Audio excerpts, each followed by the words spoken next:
The recent turmoils within the walls of Mondstadt, like the Storm Tower crisis or the recent incursion of the Fatui, changed the overall atmosphere inside the City of Freedom.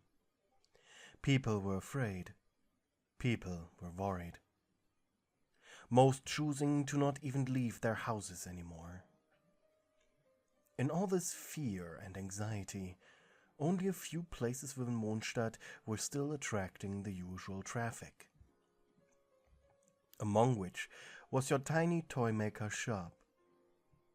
When dread and horror ruled over your mind, what was better relief than a stuffed toy after all?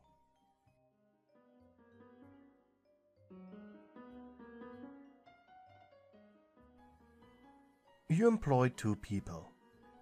A vision bearer named Isaac, who was responsible for the dolls you made, and a woman named Ishta from Sumeru, who did most of the sewing and stuffing.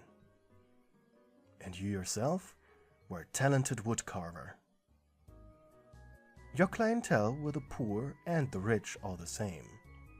Selling and making toys had become your passion and your time waster. Using a heated up needle, you were carving in details into a wooden doll when you heard the door to your shop open. Your eyes twitched. It wasn't opening time yet, and you didn't expect your employees to show up for at least another hour. With a weird feeling in your gut, you left the workshop into the main sales room. There, inspecting some of the displays with the non-custom-made toys, stood a large man. Large as in muscular and broad shoulders. He wore a black coat and a claymore hung around his back. You blinked.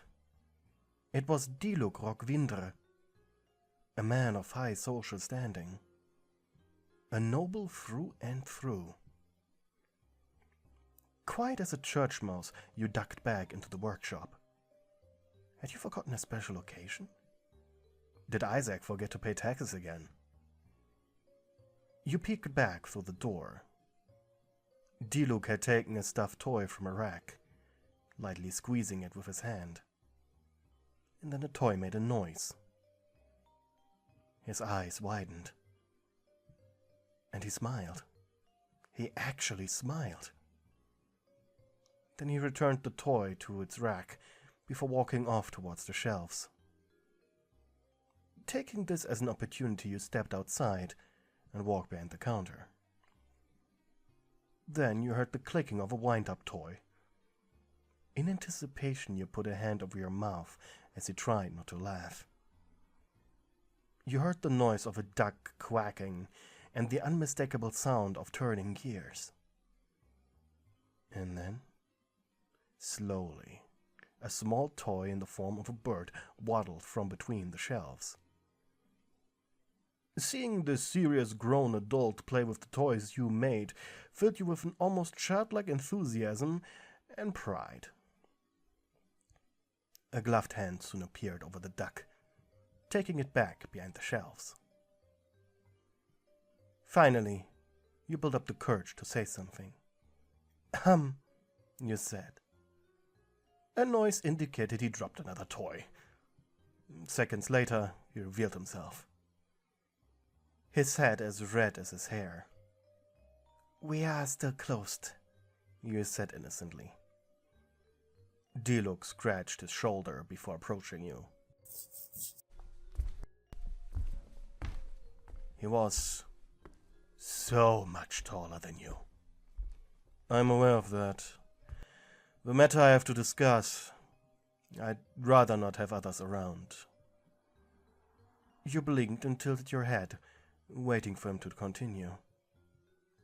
He made an uncomfortable noise. Is it a serious matter, or would you just like to sample our products? His eyes widened as the realization hit him that you had been watching him this entire time. He gave a quick cough. It is more serious. The smile on your lips turned more professional. Go ahead. The Spark Knight Klee. Her birthday will be soon, and I'd like to commission a toy. Thinking, you put a hand under your chin. Why did he need this to be done without people around? Okay. A doll, to be more precise. It needs to be... He paused and cleared his throat. Blast resistant. You blinked in perplexion. Blast resistant? He nodded and put a photo on your counter. It showed an adorable little blonde girl. This is the Spark Knight. Finally understood. So, a blast resistant doll of this girl? He nodded. Yes. How tall do you want it to be? You asked. Diluc turned around and pointed at a teddy bear inside of a glass display. I guess roughly that size. Understood. That will be expensive. You know, because of the materials. He chuckled. Money is not a thing you should be concerned about. You nodded. Right. You took out your notepad and asked him more specific questions about how the doll should look like. But eventually it dawned on you. A noble of his standing was right before you. And the longer he stayed, the more flustered you became. You led him into the workshop and showed off your mannequins. These would be used as a base for the toy. Once all the details had been cleared, he left the shop, leaving you behind. Your face was flushed red. Diluc had been so close to you the entire time. Why was he making you feel like that? He didn't even do anything. You agreed to a large sum of mora, and the item needed to be delivered within the next 8 days.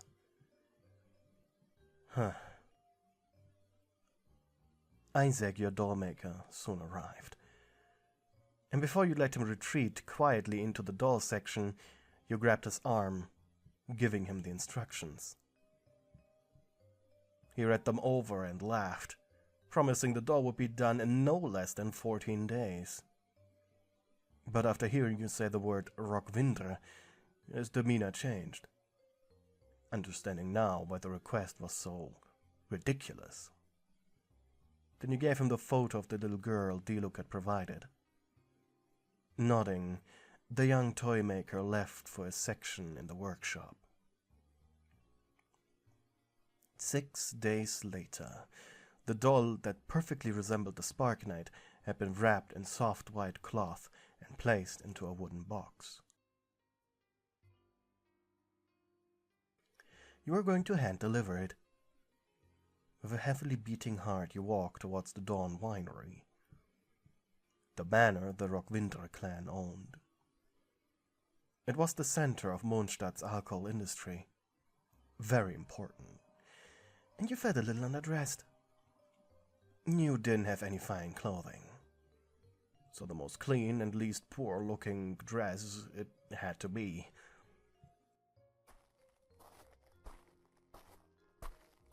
Carrying the box under your arm, you walked along the old road, towards the manor.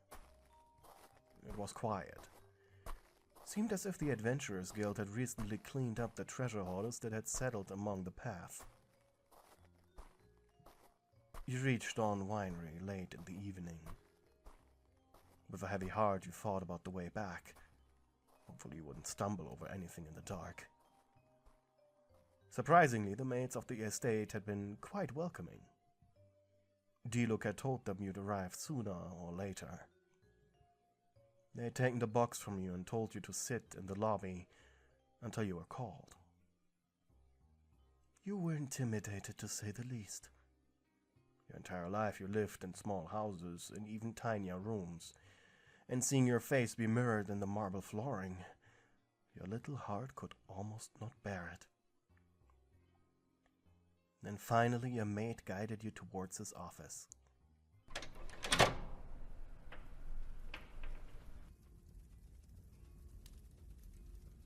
Diluc's office was big and darkly decorated. The walls were black, and behind his desk stood a fireplace, lit. The doll itself sat on its box, and the master of the manor sat in his chair. Diluc was smiling at you as you slowly approached.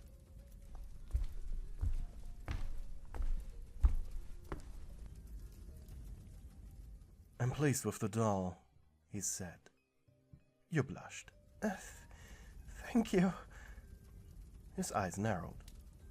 "Have you tested its resistance to heat thoroughly? You know that having full faith in your doll maker's ability." What Diluc did next, however, made you shriek. He grabbed the doll and threw it into the fire without a second look. "Why did you do that?" you shouted. However, he raised a finger, and you quieted down. After a minute of, well, for the lack of a better term, cooking, Diluc used the poker to fish the doll's remains out, setting them back on the table. In shock, you placed a hand on your mouth. The doll was still intact. Admittedly, the hair had been a little blackened at the tips, and she was covered in ash, but nothing a bit cleanup could fix. Your legs quivered.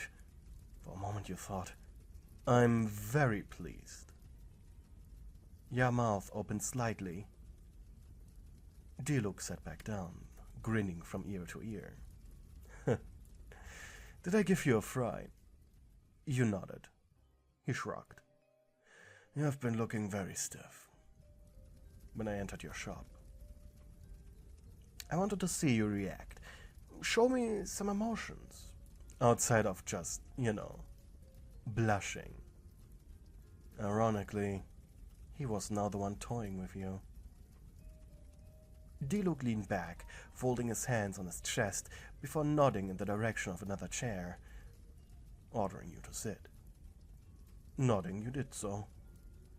"I've been waiting for a proper toy for so long. Klee tends to destroy everything out of accident." Again the words blast-resistant blew through your mind. "Thank you very much for fulfilling my request. But please, why don't you join me for dinner?" You blushed hard. I can't possibly." "It's for free." You smiled awkwardly. "Where do I sign?"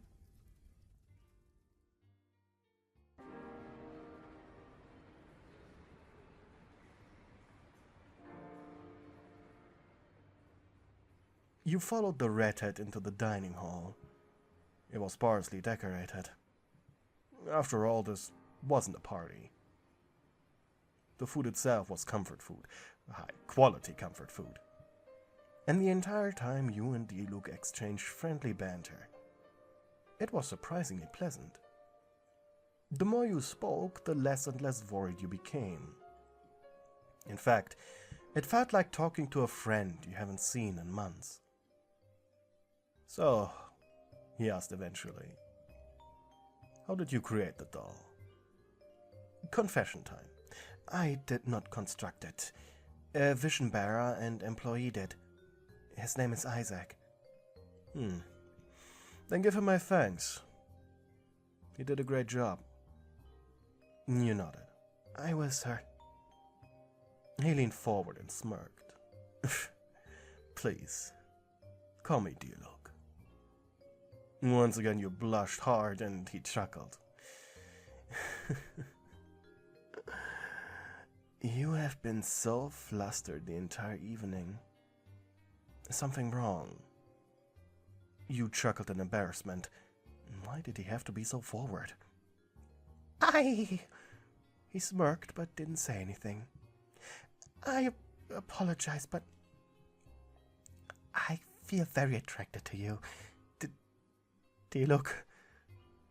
He raised an eyebrow. "I'm sorry I said too much." You grabbed your complimentary glass of grape juice and began drinking, just to get the sour taste out of your mouth. But Diluc just chuckled. and then said, "Don't worry, I feel the same." You spit out your drink in shock. Thankfully you didn't hit him. "You are as beautiful as any noble. If it wasn't for your attire, that is." He looked down at your plain dress. "I wish to give you presents," he said. You looked back at him. Diluc honestly hated his noble standing, hence why he often stood behind the bar at his inn in the Angel's Share as a bartender. But upon seeing a beautiful woman, he just couldn't hold back his more decadent side. The grandfather clock rung. It was really late. You were about to stand and apologize, but then he spoke. "It's late. Would you like to stay for the night?" You broke out in cold sweat at the implication. "With you? I mean, in your room? I mean, do you have a free room?" He grinned. He knew exactly what you wanted to say, and what you were thinking. In truth, this entire dinner was just so he could find out more about you, and if you were worth his time. And now, he was completely infatuated, at least for now. He wanted to see what you would do if he dressed you up in expensive clothes, and how fun it would be to see you flustered at a big banquet with other members of nobility. If you want, I'm not forcing you. You stood up, stiff, head as red as a tomato. I do it! Minutes later, you found yourself in his bedroom. His bed was big, its sheets white as snow. It was a little cold, but not uncomfortably so. You stood at its edge, unsure of what to do, when suddenly he wrapped his arms around you from behind. "I can't believe I'm doing this." "Doing what?" he whispered. I don't want to say it out loud." He half amused. "It's okay. Don't worry. Besides, I like shy girls like you." He let go of you and slid onto the bed. By now, Diluc had taken off his coat and boots. He took your hands in his. "I'm not going to force you, okay? Everything we do tonight, I want you to be okay with." He pulled you closer. Your lips quivered. And then, you were the one to take the first step. Your hand moved forward, pressing your lips onto his. He sighed happily into you. Honestly, up until now you had expected someone to burst out of his closet and laugh at you, that a lowly commoner like you could end up here. Gently he pulled you onto his bed. He was under you and smiled. "Looks like I'm at your mercy." Your lips quivered, both aroused and uncomfortable with the events of the evening. But your body moved on its own, knowing exactly what you truly wanted. As your shaky hands began to fumble with the buttons of his white shirt. It amused him. You knew that. He knew that. But that was part of this dance. Diluc placed a soft hand on one of your cheeks, and you leaned into the touch. "It's too early yet to say I love you, but I hope for now we can stay together."